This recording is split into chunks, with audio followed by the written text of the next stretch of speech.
Students, this is Sunil. ఈరోజు మనం law of EMU కోసం చూద్దాం స్టూడెంట్స్.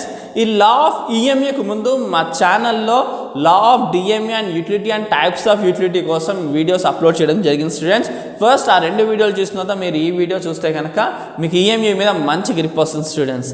సో మన టాపిక్లోకి వెళ్దామా students. Law of EMU first definition చూద్దాం students. If a person has a thing which can be put to several users, he will distribute it among these users in such a way that it has the same marginal utility. So definition బట్టి మనకి ఏమర్థమవుతుంది, ఒక person దగ్గర కొంత resource ఉందనుకోండి, ఆ రిసోర్స్ని తనకు కావాలి అనుకున్న వాటి మీద ఏ విధంగా డిస్ట్రిబ్యూట్ చేస్తాడంటే వాటన్నిటి మీద సేమ్ మార్జినల్ యూటిలిటీ రావాలి. If a person has a thing, ఒక వ్యక్తి దగ్గర కొంత సోర్స్ రిసోర్స్ ఉందనుకోండి, which can be put to several users, అతనేంటి తనకి ఏదైతే కావాలో వాటన్నిటి మీద పెట్టడానికి ఇంట్రెస్ట్ చూపిస్తాడు. He will distribute it among these users in such a way that it has the same marginal utility. తను ఆ అమౌంట్ని లేదా ఆ రిసోర్స్ని ఏ విధంగా డిస్ట్రిబ్యూట్ చేస్తాడు అంటే వాటన్నిటి మీద సేమ్ మార్జినల్ యూటిలిటీ రావాలి. మార్జినల్ యూటిలిటీ అన్నది సేమ్గా ఉండాలి. సపోజ్ ఒక వ్యక్తి ఎక్స్ అనే ప్రోడక్ట్ మీద వై అనే ప్రోడక్ట్ మీద తన రిసోర్స్ని డిస్ట్రిబ్యూట్ చేశాడు. MUX బై P(x) అంటే marginal utility of x and price of x. X అనే గూడ్ యొక్క marginal utility and price of a good of ఎక్స్ని కనుక మనం డివిజన్ చేస్తే మనకి ఏమొస్తుంది, marginal utility of money, marginal utility of product by price of a product. Marginal utility of a product by price of a product చేస్తే మనకి ఏమొస్తుంది students, marginal utility of money వస్తుంది. సో ఎక్స్ ప్రోడక్ట్ మీద ఎంతైతే marginal utility of money వచ్చిందో why అనే గూడ్ మీద కూడా, వై అనే ప్రోడక్ట్ మీద కూడా మనకి అంతే మార్జినల్ యూటిలిటీ రావాలి. అప్పుడే మనకి ఈఎంయూ సక్సెస్ఫుల్గా అప్లై చేసినట్టు అవుతుంది. సో ఒక వ్యక్తి తన దగ్గర ఉన్న రిసోర్స్ని ఏ విధంగా డిస్ట్రిబ్యూట్ చేయాలి అని చెప్పే కాన్సెప్టే ఈ law of EMU. Clear students? So ఇది యొక్క ఎజంప్షన్స్ చూద్దాం. ఎజంప్షన్స్ అంటే ఏంటి, ఈ లా ఆఫ్ ఈఎంయూ ఏ పరిస్థితిలో ఉన్నప్పుడు అప్లై అవుతుంది అన్న డీటెయిల్స్ చూద్దాం స్టూడెంట్స్. సో కార్డినల్ మెజర్మెంట్ అంటే ప్రోడక్ట్కి ఖచ్చితంగా కార్డినల్ మెజర్మెంట్ ఉండాలి.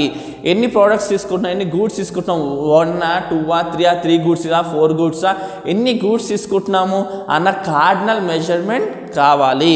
అండ్ రేషనాలిటీ అంటే ఏంటి, ఏ కన్జ్యూమర్ కోసం అయితే మనం మాట్లాడుతున్నామో ఆ కన్జ్యూమర్ నేను మ్యాక్సిమం సాటిస్ఫికేషన్ పొందాలి అన్న థాట్తో ఉండాలి. అప్పుడే ఈ లా ఆఫ్ ఈఎంయూ అనేది అప్లై అవుతుంది. And next marginal utility and income of a consumer and price of a goods, ఈ మూడు కూడా కాన్స్టెంట్గా ఉండాలి. Clear students? మనీ ఏదైతే మార్జినల్ ఆఫ్ మనీ MUM ఉందో అది ఎప్పుడు కూడా కాన్స్టెంట్గా ఉండాలి. అండ్ నెక్స్ట్ ఆ కన్జ్యూమర్ యొక్క ఇన్కమ్ అండ్ కన్జ్యూమర్ యొక్క కొనే గూడ్, ఆ కన్జ్యూమర్ ఏ గూడ్ని కొనాలనుకుంటున్నాడు ఆ గూడ్ యొక్క ప్రైస్ కాన్స్టెంట్గా ఉండాలి. సో ఇవి ఉన్నప్పుడే మనకి లా ఆఫ్ ఈఎంయూ అప్లై అవుతుంది. ఒకసారి లా ఆఫ్ ఈఎంయూ యొక్క ఇలిస్ట్రేషన్ చూద్దాం స్టూడెంట్స్. సో ఒక వ్యక్తి దగ్గర ఫర్ ఎగ్జాంపుల్ ఒక 20 రూపీస్ ఉందనుకోండి స్టూడెంట్స్. ఎంత? 20 రూపీస్ ఉందనుకోండి. ఒక పర్సన్ దగ్గర 20 రూపీస్ ఉంది. సో అతను ఎక్స్ ఇంకా వై అనే 2 ప్రోడక్ట్స్ కొనాలనుకున్నాడు. స్టూడెంట్స్, ఒక వ్యక్తి దగ్గర 20 రూపీస్ ఉంది. ఆ 20 రూపీస్ని ఎక్స్ ఇంకా వై అనే ప్రోడక్ట్ కొనాలనుకున్నాడు. ఎక్స్ యొక్క రేటు 3 రూపీస్, వై యొక్క రేటు 4 రూపీస్. స్టూడెంట్స్, ఎక్స్ గూడ్ యొక్క రేట్ 3 రూపీస్, వై యొక్క గూడ్ 4 రూపీస్. ఈ 3 రూపీస్ అయిన ఎక్స్ గూడ్ని 4 రూపీస్ అయిన వై గూడ్ని 20 రూపాయలతో వెళ్ళి కొనాలనుకున్నాడు. అది ఈ ఈఎంయూ అప్లై చేస్తే ఏ విధంగా ఉంటుందో ఒకసారి చూద్దాం స్టూడెంట్స్ మనం. సో ఫస్ట్ టేబుల్లో marginal utilities of X product, marginal utility of Y product. Marginal utility of X product, ఒక గూడ్ కొన్నాడు. అప్పుడు ఎక్స్ మార్జినల్ ఆఫ్ ఎక్స్ ఎంత? 33. 2 కొన్నాడు, అవే 30 వచ్చింది. 3 కొన్నాడు, 27 వచ్చింది ఆ గూడ్కి. 4 కొంటే 24, 5 కొంటే 21. ఇది ఎక్స్ గూడ్ సంబంధించి. ఇప్పుడు వై గూడ్ సంబంధించి ఒక్కొక్కటి గూడ్ కొన్నప్పుడు 36, 2 కొన్నప్పుడు 32, 3 కొన్న 28, 4 కొన్న 24, 5 కొన్నప్పుడు 20 మార్జినల్ యూటిలిటీ వచ్చింది. Clear students? So first step మనకి ఏం చెప్తుంది, marginal utility of X product, marginal utility of Y product చెప్తుంది. సో ఇది ఈ టేబుల్ ఏంటి, marginal utilities of products X and Y products. So next ఇప్పుడు మనం ఏం చూస్తున్నాము, మార్జినల్ యూటిలిటీ ఆఫ్ ఎక్స్పెండిచర్ అంటే మార్జినల్ యూటిలిటీ ఆఫ్ ఎం, ఇది మనం బయట తీసుకోవాలి. సో ఫస్ట్ గూడ్ కొన్నప్పుడు ఎంత, ఎంయూఎక్స్ బై పిఎక్స్, ఫార్ములా వైజ్గా ఏంటి ఎంయూఎక్స్ బై పిఎక్స్. ఎంయూఎక్స్ ఏంటి ఇక్కడ ఉంది, పిఎక్స్ ఏంటి ప్రైస్. సో ఫస్ట్ గూడ్ కొన్నప్పుడు ఎంత మార్జినల్ యూటిలిటీ 33. సో దీని ప్రైస్ ఎంత 3 rupees. 3 1s are 3, 3 11s are 33, అందుకే 11 వేసుకున్నాం. నెక్స్ట్ 2 గూడ్స్ కొన్నప్పుడు 30. So 3 1s are 3, 3 10s are 30, 10. Next 27. So by 3 దీన్ని కూడా 3 9s are 27. Next 24, 3 8s are 24. Next దీన్ని కూడా 3 by 3, 3 7s are 21. Clear students. ఇప్పుడు వైది ఎంత, ఫస్ట్ గుడ్ కొన్నప్పుడు 36 వచ్చింది. దీని ఎంయూఎం అంటే మార్జినల్ యూటిలిటీ ఆఫ్ ఎక్స్పెండిచర్ రావాలంటే ఎలాగా, దీని ప్రైస్ ఎంత స్టూడెంట్స్, వై గుడ్ యొక్క ప్రైస్ చూడండి 4 రూపీస్. సో బై 4, 36 బై 4 అంటే 4 9s are 36. And next by 4, 4 8s are 32. And next by 4, 4 7s are 28. Next by 4, 4 6s are 24. 20 by 4 చేయండి, 4 5s are 20. Clear students. So మనం ఇప్పుడు ఏం find చేసాము, marginal utility of expenditure formula based on MUX by PX చేసాం. ఇక్కడేంటి MUX by PX. MUX value ఎక్కడి నుంచి వస్తుంది, ఈ టేబుల్లో నుంచి. పిఎక్స్ వాల్యూ ఎక్కడి నుంచి వస్తుంది, మనం ఆల్రెడీ తీసుకున్నాం కదా ఎక్స్ 3 రూపీస్ అని, అది ఎంయూఎక్స్ఎం ఈ టేబుల్లో నుంచి. అండ్ ప్రైస్ ఏమో బై 3 చేస్తే మనకి ఇది వస్తుంది.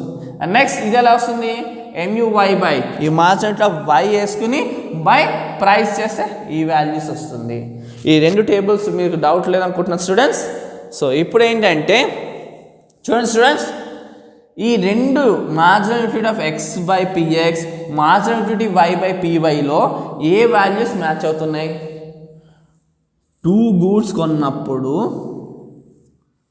8 వచ్చింది మార్జినల్ యూటిలిటీ ఆఫ్ వైని. అండ్ నెక్స్ట్ ఇక్కడ 4 గూడ్స్ కొన్నప్పుడు అదే ఎంయూఎం వాల్యూ వచ్చింది. ఇక్కడ చూడండి MUX by PX is equal to MUM ఎంత వచ్చిందో వైలో కూడా అంతే రావాలి. సో ఆ కండిషన్ ఎక్కడ సాటిస్ఫై అవుతుంది, ఇక్కడ 2 గూడ్స్ కొన్నప్పుడు వై వాల్యూ 8, 4 గూడ్స్ కొన్నప్పుడు కూడా ఇక్కడ 8. సో ఈ 2 మనం సాటిస్ఫై చేస్తుంది ఫస్ట్ కండిషన్. సో అందుకే MUX by PX is equal to MUY by PY 24. చూడండి స్టూడెంట్స్, 4 గూడ్స్ కొన్నప్పుడు ఎంత 24/3. ఇక 2 గూడ్స్ కొన్నప్పుడు 32/4. ఇదే మనం ఇక్కడ వేసుకున్నాం చూడండి, 24/3, 32/4. 2 వాల్యూస్ ఎంత వచ్చింది మనకి 8. సో మనకు కావాల్సిన 2 కండిషన్స్ ఏంటి, గూడ్ వైకేమో 2, గూడ్ ఎక్స్కేమో 4. Clear students. సో మనం ఆ కండిషన్కి అప్లై చేసుకుంటున్నాం. మనకున్న ఈ 20 రూపీస్ని ఈ 2 ఎక్స్ గూడ్ వై గూడ్కి డిస్ట్రిబ్యూట్ చేస్తున్నాం. ఏ విధంగా డిస్ట్రిబ్యూట్ చేస్తున్నామంటే వాటి నుండి వచ్చే మార్జినల్ యూటిలిటీ సేమ్ ఉండాలి రెండిట్లకి. సో అందుకోసం ఈ formula QX PX plus QY PY, quantity price. ఇది 4 గూడ్స్ తీసుకున్నాం ఎక్స్ని, ఎంత 4 3s are 12. అండ్ 2 గూడ్స్ తీసుకున్నాం y good, 2 4s are 8. So x good మీదేమో 12 రూపీస్ ఖర్చు పెట్టాం, వై గూడ్ మీదేమో 8 రూపీస్ ఖర్చు పెట్టాం. స్టూడెంట్స్ అర్థమవుతుంది అనుకుంటా స్టూడెంట్స్. మన దగ్గర ఉన్న 20 రూపాయలతో 20 రూపీస్తో ఎక్స్ గూడ్ ఏమో 4 పీసెస్ తీసుకున్నాం. సో అక్కడ ఎంత ఇచ్చాము, 4 3s are 12 రూపీస్ ఇచ్చాం. వై గూడ్కి ఏమో 2 తీసుకున్నాం, 2 4s are 8. ఈ విధంగా తన దగ్గర ఉన్న 20 రూపీస్ని 2 గూడ్స్కి డిస్ట్రిబ్యూట్ చేసి మ్యాక్సిమం సాటిస్ఫికేషన్ని పొందాడు. Maximum and equal satisfaction, 2 goods నుంచి ఈక్వల్ సాటిస్ఫికేషన్ పొందాడు అండ్ మ్యాక్సిమం సాటిస్ఫికేషన్ పొందాడు లా ఆఫ్ ఈఎంయూని అప్లై చేసుకుని. ఎలాగా? ఎక్స్ గూడేమో 2 తీసుకున్నాడు, ఎక్స్ గూడేమో 4 తీసుకున్నాడు, వై గూడేమో 2 గూడ్ తీసుకున్నాడు. ఇక్కడ 4 తీసుకున్నప్పుడు ఎంత సాటిస్ఫికేషన్ వచ్చింది? 8. ఇక 2 గూడ్స్ తీసుకున్నప్పుడు ఎంత సాటిస్ఫికేషన్ వచ్చింది? 8. సో ఆ విధంగా సాటిస్ఫికేషన్ మార్జినల్ యూటిలిటీ అన్నది సేమ్గా వచ్చింది. Clear students? అండ్ నెక్స్ట్ దీని యొక్క ఇంపార్టెన్స్ చూద్దాం students. So this is the basics of consumer expenditure. Law of యూఎంయూని బేస్ చేసుకుని ఒక కన్స్యూమర్ యొక్క ఎక్స్పెండిచర్ ఏ విధంగా పెట్టాలి, ఏ విధంగా పెట్టకూడదు అన్న విధానం మనకు తెలుస్తుంది. అండ్ ఎక్స్పెండిచరే కాదు, ఒక కన్స్యూమర్ యొక్క కన్జంప్షన్ అండ్ ఆ కన్స్యూమర్ యొక్క సేవింగ్స్ ఏ విధంగా చేసుకోవాలి అన్న డీటెయిల్స్ కూడా లా ఆఫ్ ఈఎంయూని అప్లై చేస్తే మనకు తెలుస్తుంది స్టూడెంట్స్. అంతేకాకుండా అండ్ ఇది ప్రొడక్షన్ డిపార్ట్మెంట్లో ఎంత ప్రొడ్యూస్ చేయాలి, ప్రొడ్యూస్ చేసేటప్పుడు దేని మీద ఎంత పెట్టాలి అన్న డీటెయిల్స్ కూడా మనకు లా ఆఫ్ ఈఎంయూ ఇస్తుంది. అంతేకాకుండా మనకేంటి students, public finance and activities, exchange activities ఏ విధంగా చేసుకోవాలి అన్న అవగాహన కూడా లా ఆఫ్ ఈఎంయూని అప్లై చేస్తారు స్టూడెంట్స్. Clear students? నేను అనుకుంటున్నాను లా ఆఫ్ ఈఎంయూ చాలా క్లియర్గా మీకు అర్థమైంది అనుకుంటున్నాను స్టూడెంట్స్.